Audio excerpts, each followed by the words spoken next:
know that when we obtain a CT chest, we have thin sections which are less than 1.5 mm. That is the thickness. They're contiguous imaging. There is high special frequency. Remember, when you're writing down a CT chest, this has been discussed repeatedly across this platform, that you need to know, especially in case when you're suspecting ILD or you're doing a follow-up, you need to have a supine and an inspiratory film, and you need to write for an expiratory as well as prone scans. This is very important, and why? We'll just talk about it. So the importance of prone imaging is that it helps you to differentiate true pathology from dependent changes. As you can see in these axial cuts from a CT scan of a patient, that on the basis there is diffuse ground glassing, if you can see in this supine film, which has disappeared on proning. So, this goes to show that this is actually not a disease and probably dependent changes. Maybe your patient did not hold the breath properly. So, these dependent changes disappear, which shows that it is not a disease. Then look at these again, these axial cuts. This in supine, there is some ground glassing, some interlobular septal thickening, which persists when the patient was put in a prone position for the scan, which tells you that this is most likely a disease pathology. So that is why proning scans are important. Why expiratory imaging? Because it detects air trapping. It is useful in small airway diseases. And we've talked about air trapping being areas of low attenuation that persist on expiration, the black, the dark areas. And they're accompanied by bronchial wall thickening and plugging in some cases. So remember, you need to properly prescribe for your scan. Now, when you look at the pulmonary interstitium, it includes the axial, the interlobular, and intralobular zones.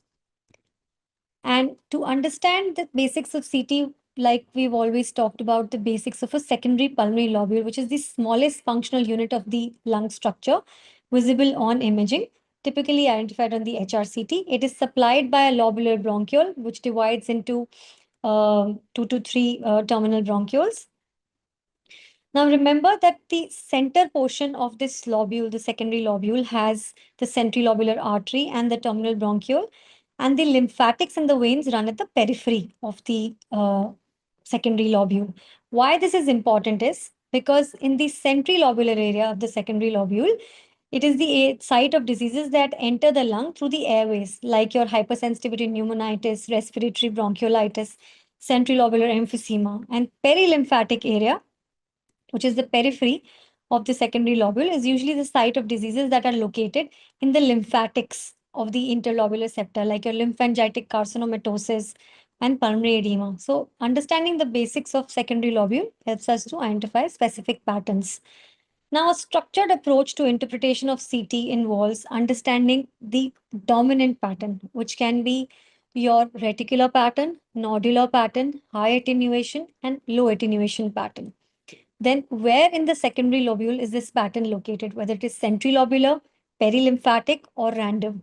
Then, whether it's an upper or lower zone predominance or a central versus peripheral predominance, and additional findings like pleural fluid, lymphadenopathy, and traction bronchiectasis.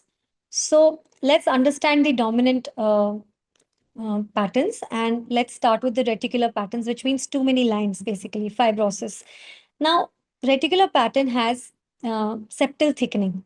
Septal thickening is nothing but is thickening of the lung interstitium by fluid, fibrous tissue, or infiltration by cells, which results in a pattern of reticular opacities due to thickening of the interlobular septa. It can be smooth, like in lymphangitic spread of carcinoma, interstitial pulmonary edema, or nodular, like again in lymphangitic spread of carcinoma, lymphoma, sarcoid, silicosis. So look at this CT scan. As you can see, there is bilateral effusion, there is smooth uh, interlobular septal thickening. And this was a case of pulmonary edema. Again, as you can see, within the secondary lobule, there is nodular thickening, this was a case of lymphangitic carcinomatosis. So septal thickening can present as smooth or nodular. Then reticular pattern also has honeycombing, which is defined as presence of small cystic spaces lined by bronchiolar epithelium thickened walls composed of dense fibrous tissue. And we all know that it is a typical feature of UIP pattern.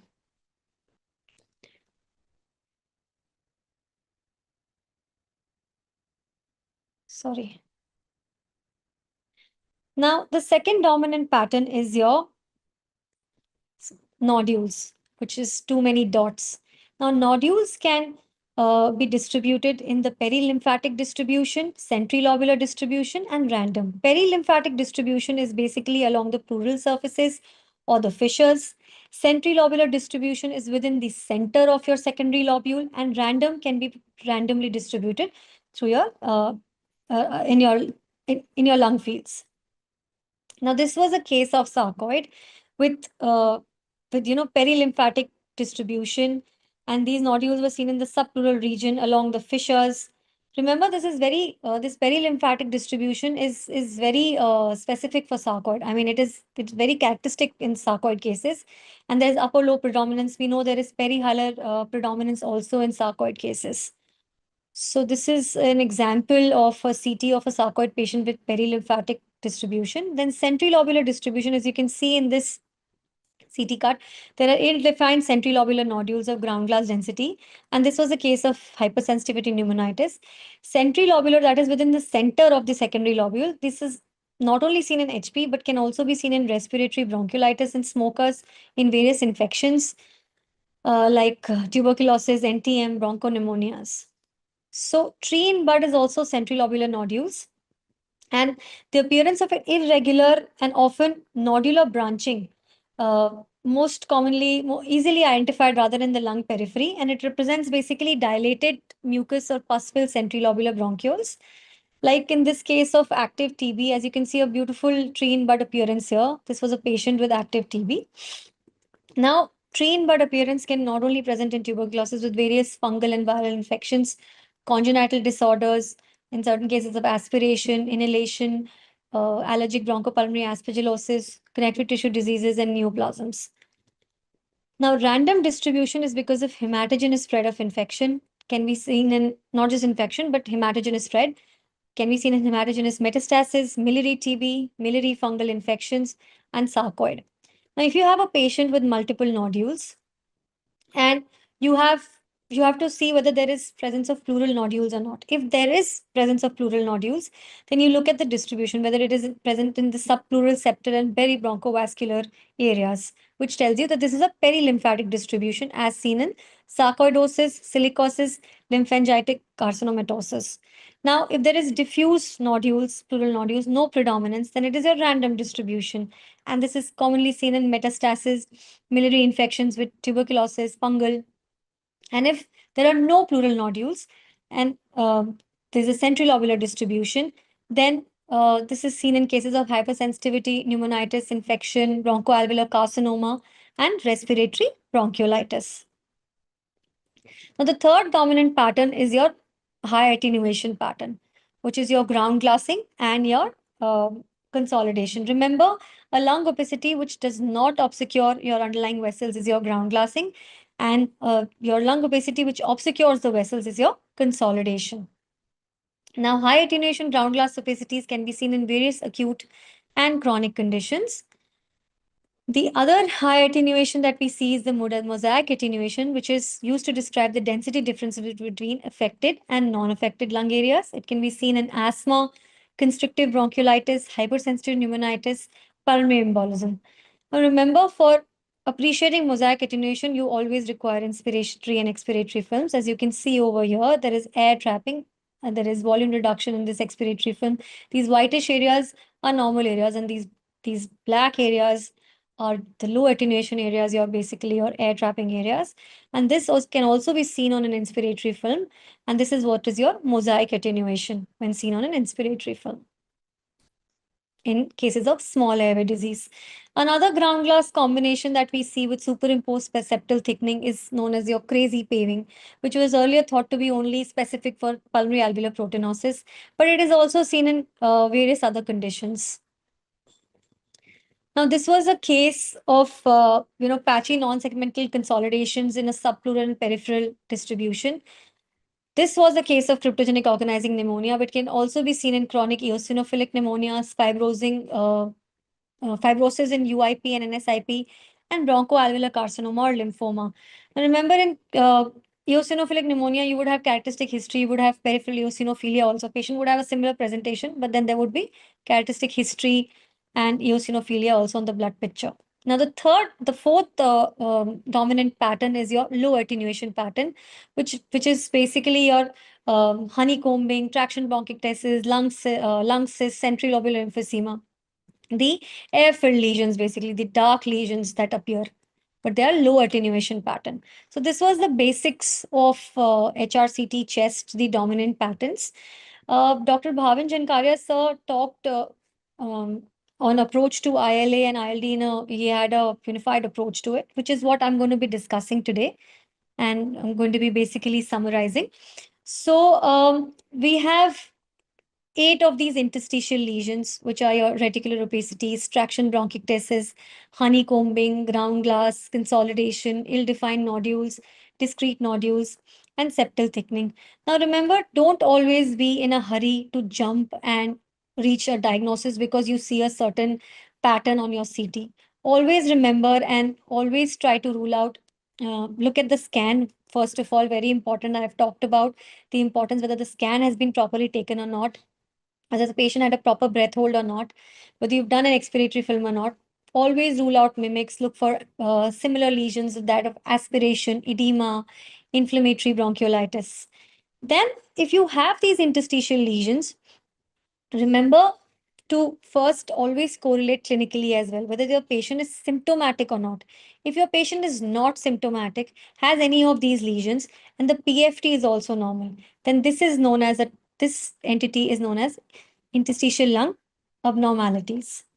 Now, American Thoracic Society, just in April 2025, this year, gave the approach to evaluation and management of interstitial lung abnormalities.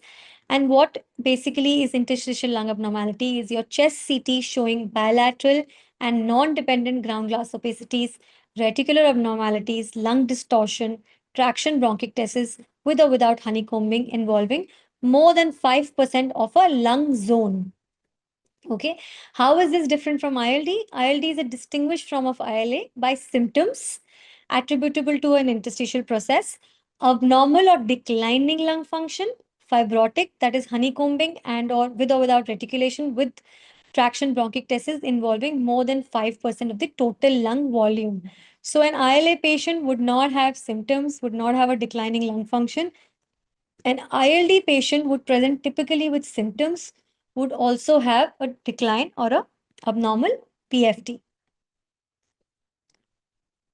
Now look at these various axial and coronal cuts. And this first one shows patchy ground glass and peribronchovascular opacities in the upper zones with minimal reticulations.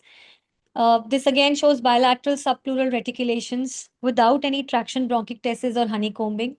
And these cuts show bilateral subpleural reticulations with traction bronchiectasis very minimally seen. So, these sort of findings can be present in your ILA, but always correlate clinically. That is what is important. So, the diagnostic criteria for interstitial lung disease in those with ILA is in a person with CT features of ILA, at least one of the following criteria must be present to define ILD symptoms, and any amount of dyspnea or cough that a clinician can attribute to ILD. Physiologically, an abnormality in your PFT.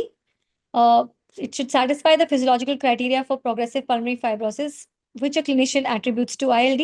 On imaging, fibrotic abnormalities involving more than 5% of total lung volume by visual estimate. Progressive fibrotic abnormality on serial chest CTs, and presence of a major fibrotic ILD pattern on chest CT. And pathologically as well, presence of major fibrotic ILD pattern. So remember, a patient of interstitial lung abnormality who does not have any symptoms, does not have a decline in lung function, is what constitutes your ILA. And a patient who has symptoms, with, of course, the CT features and a decline or abnormal PFT is what contributes your ILD. Why is ILA important? Why have I been insisting on interstitial lung abnormalities? Because these patients who were asymptomatic can progress to have symptoms. They become symptomatic. 50% of these individuals have a radiological progression, and 10% of them can progress to ILD annually. So, what you need to do, you need to have a follow up of these patients, and you should do a CT scan for these patients at 1 year. Now, after you have ruled out the mimics and you have identified your patient as ILD, ILD is ILD can be fibrotic or non-fibrotic ILD. Now, the term basically idiopathic diffuse interstitial pneumonias involve the lung parenchyma with unknown cause, and they affect the pulmonary interstitium with varying degrees of inflammation and fibrosis based on the subtype. Histologically, lung biopsy was thought to be the gold standard and it was really required, but now it has been replaced by multidisciplinary discussion, which involves a clinician, radiologist, and pathologist, which basically forms the basics of diagnosing your idiopathic interstitial pneumonias. And when we look at the classification, chronic fibrosing idiopathic interstitial pneumonias have your IPF and idiopathic NSIP. Smoking related have respiratory bronchiolitis and DIP. Acute, subacute have acute interstitial pneumonia and cryptogenic organizing pneumonia. Rare eye or lymphoid interstitial and idiopathic pleuroparenchymal fibroelastosis. Elastosis. And then there is some unclassifiable interstitial pneumonias, and they have specific radiological patterns, which we are going to discuss as we go ahead. So now, coming back to the ILD and the fibrotic and non-fibrotic ILD, when we look at the fibrotic ILDs, fibrotic ILD can have honeycombing, can have reticular shadows, and can have traction bronchiectasis. We've already talked about honeycombing and reticular shadows. Traction bronchiectasis or bronchioclectasis is irregular bronchial or bronchiolar dilatations, almost always associated in background of interstitial fibrosis. And non-fibrotic ILDs can have ground glassing, consolidation, septal thickening, ill-defined bronchocentric nodules, as well as discrete perivascular perilymphatic nodules.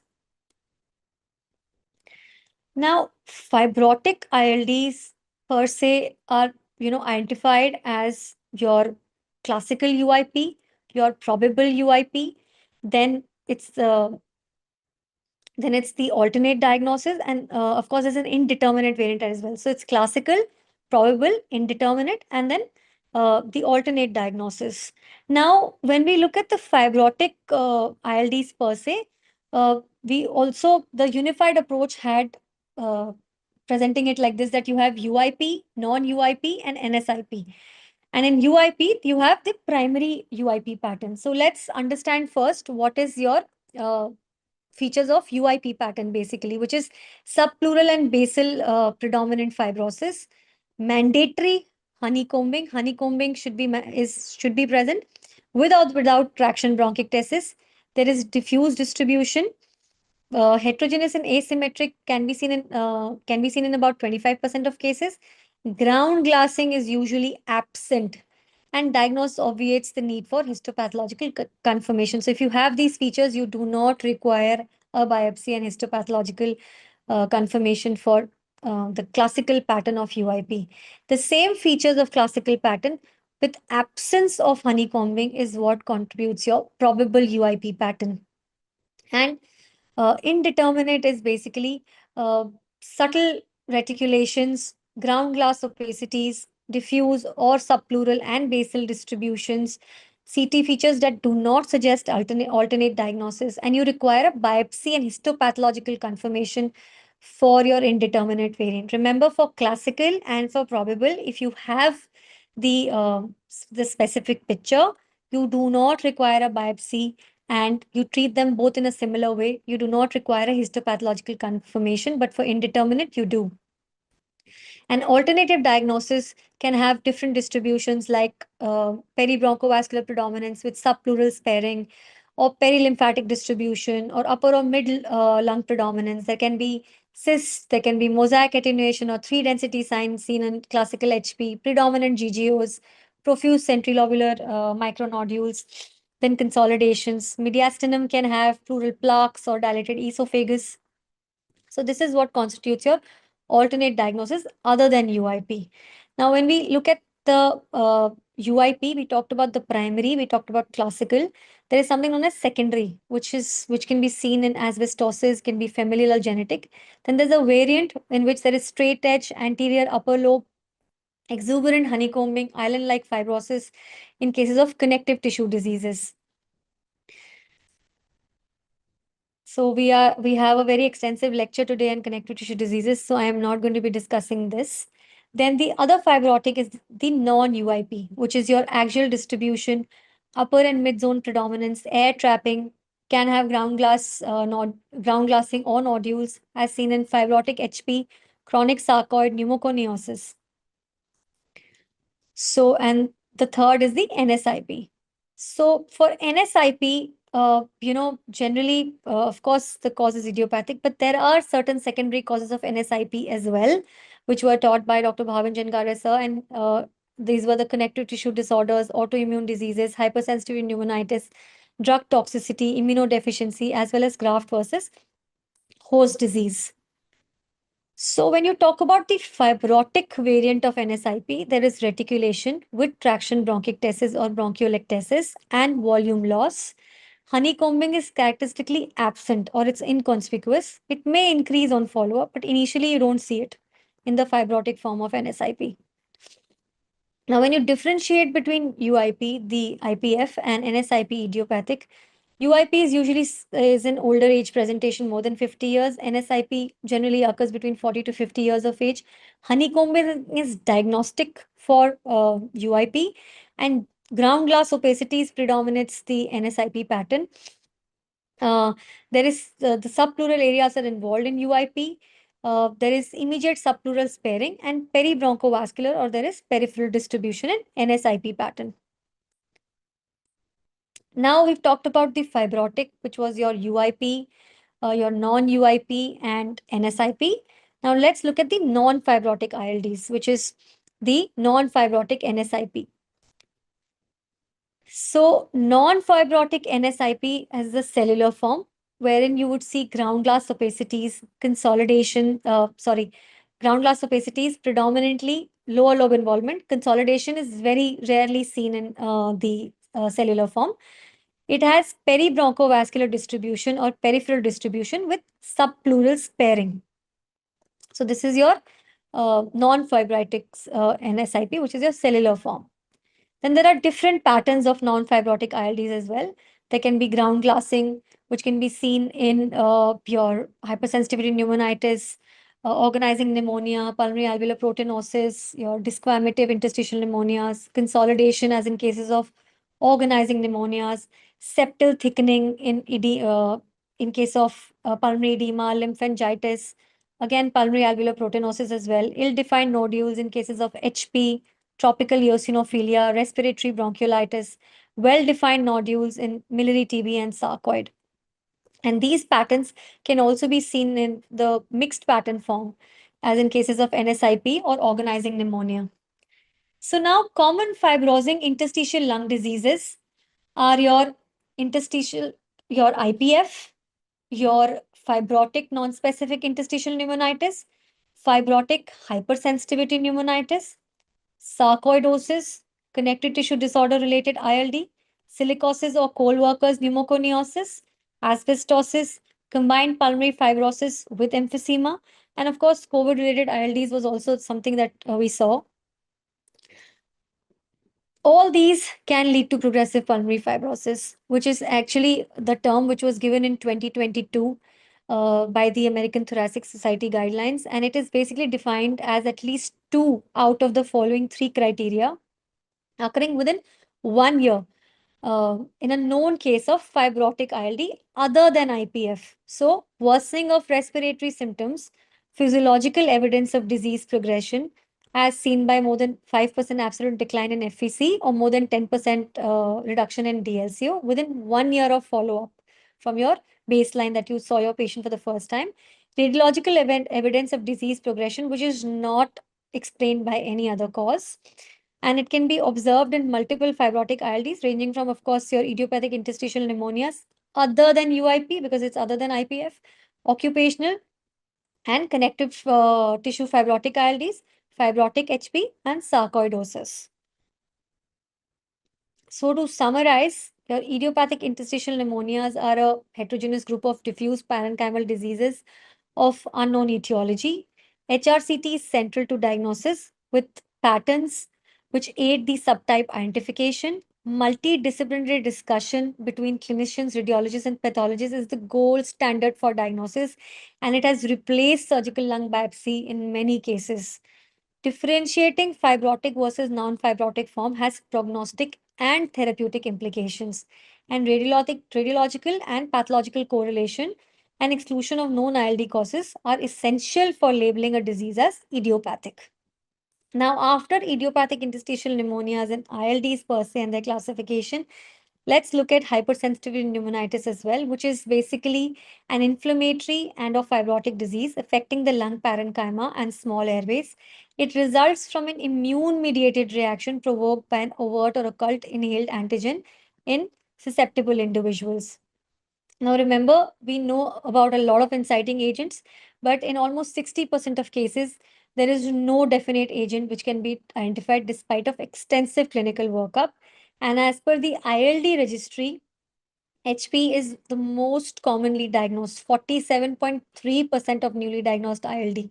So it is the commonest ILD, which has been seen in patients. Now, we know about, like I said, various inciting agents, sources, and causative organisms, but in about 60% of cases, you cannot clearly identify. There are, of course, multiple factors. So, we know that hypersensitive pneumonitis was earlier classified as acute, subacute, and chronic. The new classification classifies it as non fibrotic and fibrotic hypersensitivity pneumonitis. Now, the differentiating factor of non-fibrotic hypersensitivity pneumonitis is absence of fibrosis. So, the patterns that you would see in a non-fibrotic hypersensitivity pneumonitis would be ill-defined centrilobular nodules, mosaic attenuation on an inspiratory film, uh, uh, air trapping on a expiratory scan, and uniform and subtle ground glass opacities. So, these patterns is what constitutes or what you see in a patient of non-fibrotic HP. Ill-defined centrilobular nodules, mosaic attenuation, remember, is seen on an inspiratory scan, and air trapping is what you see on an expiratory scan. And then uniform and subtle ground glass opacities.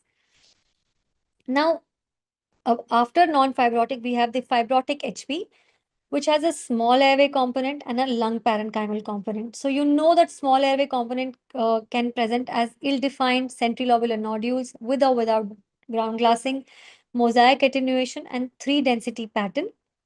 Now, three density pattern is the characteristic pattern, is a typical HP pattern of fibrotic HP basically. You would see areas of air trapping and ground glassing interspersed, they are alternating with the normal lung, as you can appreciate. They are clearly marked on this scan.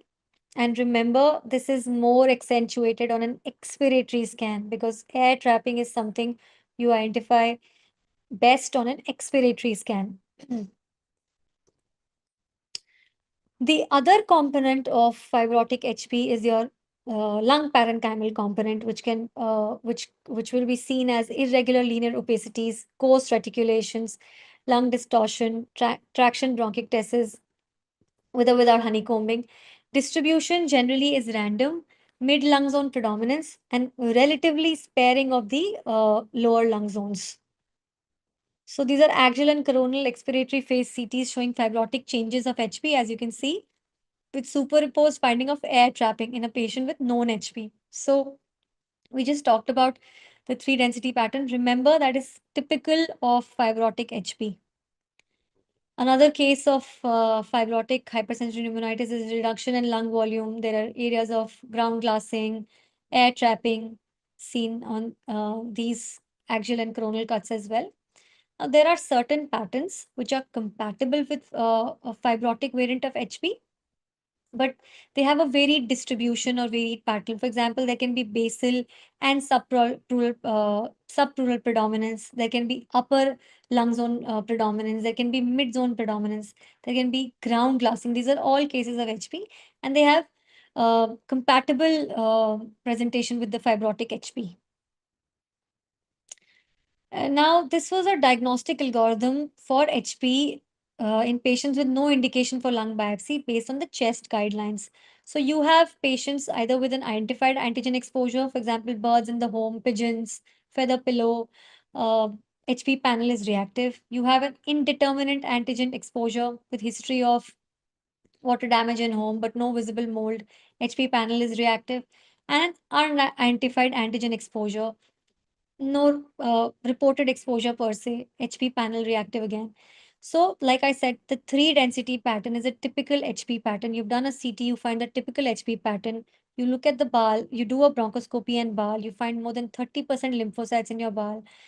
The multidisciplinary discussion with your, of course, which involves your radiologist and your and your pathologist, and this is what will give you the diagnosis of HP. Now, a compatible CT pattern can have centrilobular nodules, patchy ground glass, or air trapping.